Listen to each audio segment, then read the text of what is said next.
최근에 다시 화두에 오르는 뜨거운 주제가 있습니다. 바로 KTX SRT 통합, 즉 고속철도 통합 이야기인데요. 새 정부 출범 이후 고속철도 통합이 대통령 공약과 맞물려 다시 재점화되면서 제발 통합이 되었으면 좋겠다는 기대와 통합을 굳이 해야 하나? 라는 반대 의견이 함께 나오고 있습니다. 그래서 오늘은 과연 고속철도 통합이 실제로 가능한지, 또 실제로 된다면 수서발 KTX, 서울발 SRT가 현실이 될 수 있을지 살펴보겠습니다. 사실 수서발 KTX는 가끔씩 운행한 적 있다는 사실 알고 계셨나요?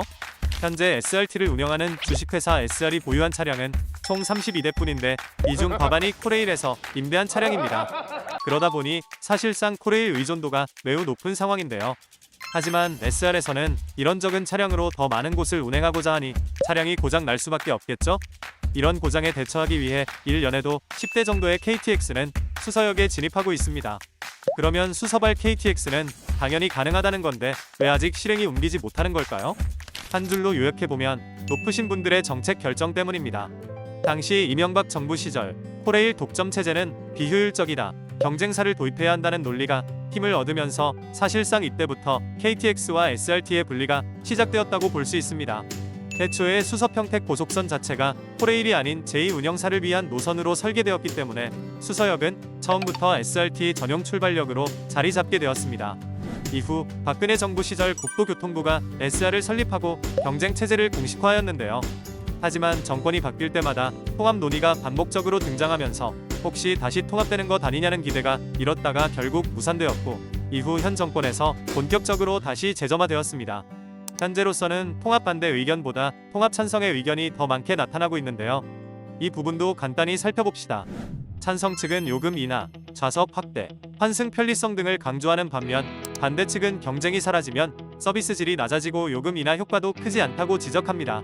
2016년 경쟁을 내세워 SRT가 운행을 시작하면서 KTX보다 약 10% 저렴한 요금을 책정하기도 했습니다. 하지만 실제 운영을 보면 경쟁이라고 부르기 민망한 수준에 머물렀습니다. 예를 들어 SRT 객실 승무원은 코레일 자회사인 코레일 네트워크스가 담당했고, SR과 코레일 열차가 함께 정차하는 공동역의 매표 업무 역시 코레일이 맡았습니다. 차량 정비나 선로 보수 등 핵심 인프라 관리도 코레일이 담당했으니 사실상 독립적인 경쟁 구조라 보기는 어려웠던 것이죠.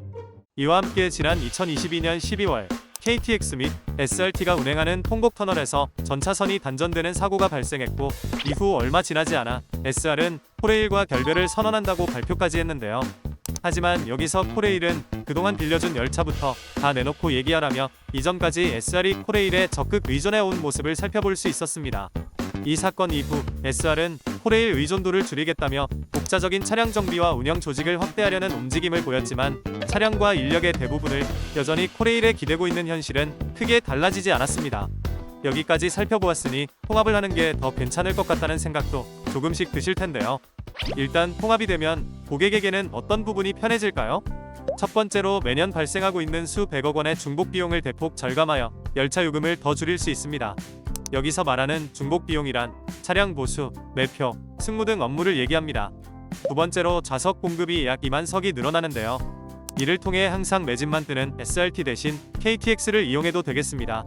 이외에도 통합 시 발생하는 다양한 이익들이 있는데요.